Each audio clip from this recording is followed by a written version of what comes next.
আজকে শেয়ার করছি খুব মজাদার বিফ রোলের রেসিপি। চলুন তবে দেখে আসা যাক।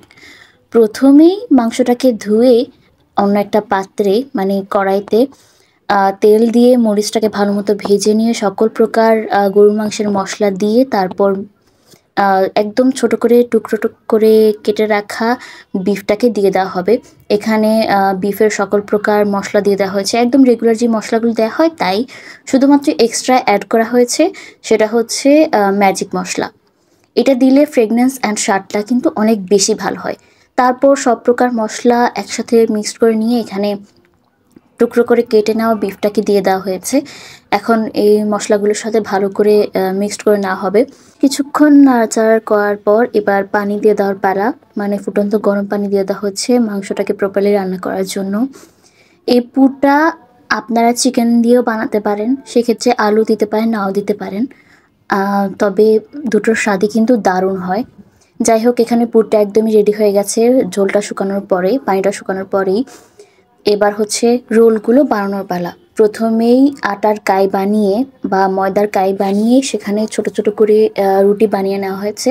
তারপর একটুখানি পুর এক প্রান্তে দিয়ে ভিডিওতে যেভাবে দেখানো হয়েছে ঠিক সেভাবে রোলগুলো বানিয়ে নিতে হবে। রুটির এক প্রান্তে একটুখানি পুর রেখে অপর প্রান্তটা ভাঁজ করে তার মাঝখানে হচ্ছে একটুখানি ডিম দিয়ে দেওয়া হয়েছে যাতে করে এটা পারফেক্টলি আটকে থাকে। আপনারা চাইলে এখানে ময়দা দিয়ে পানি গুলিয়ে সেটাও ইউজ করতে পারেন, সমস্যা নেই। তবে লেগে থাকার ব্যাপারটা হচ্ছে আসল। যাই হোক, এখানে বেশ কিছু রোল বানিয়ে নেওয়া হয়েছে। তারপর এগুলো হচ্ছে পরবর্তী স্টেপে যাওয়ার পালা।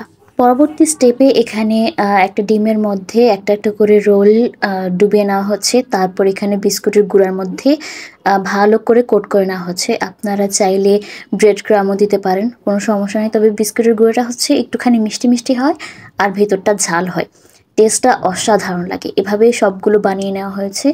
আপনারা চাইলে এগুলো বেশ অনেকগুলো দিন ডিপে রেখে সংরক্ষণ করতে পারেন।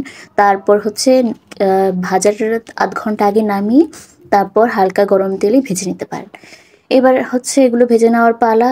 আমরা আজকে ভেজে নিচ্ছি, সংরক্ষণ করব না। এখানে একটা কড়াইতে বেশ অনেকটা পরিমাণ তেল দিয়ে একদম মিডিয়াম টু লো হিটে রেখে একটা একটা করে রোল ভেজে নেওয়া হচ্ছে। খেয়াল রাখতে হবে এ পর্যায়ে যেন একদমই বেশি আঁচে চুলো না থাকে, নয়তো কিন্তু ভালো করে হবে না আর পুড়ে যাবে, খেতেও ভালো লাগবে না, তেতো তেতো লাগবে। যাই হোক, হালকা আঁচে সবগুলো রোল একটু একটু করে উল্টে পাল্টে ব্রাউন কালার করে ভেজে নেওয়া হচ্ছে। আপনারা সেম প্রসেসে কিন্তু ভেজিটেবল রোলটাও বানাতে পারেন। আমরা এর আগে হচ্ছে চিকেন রোলটা ট্রাই করেছিলাম, এই প্রথমবারের মতো বিফ রোলটা ট্রাই করা হচ্ছে, তবে খেতে কিন্তু অনেক বেশি মজা হয়েছে। যাই হোক, একটা একটা করে সবগুলো ভেজে নেওয়া হয়েছে। এই তো এটা হচ্ছে ফাইনাল লুক। কেমন লেগেছে অবশ্যই কমেন্ট করে জানাবেন। আজকের মতো এই পর্যন্তই। টাটা, বাই বাই, আল্লাহ হাফেজ।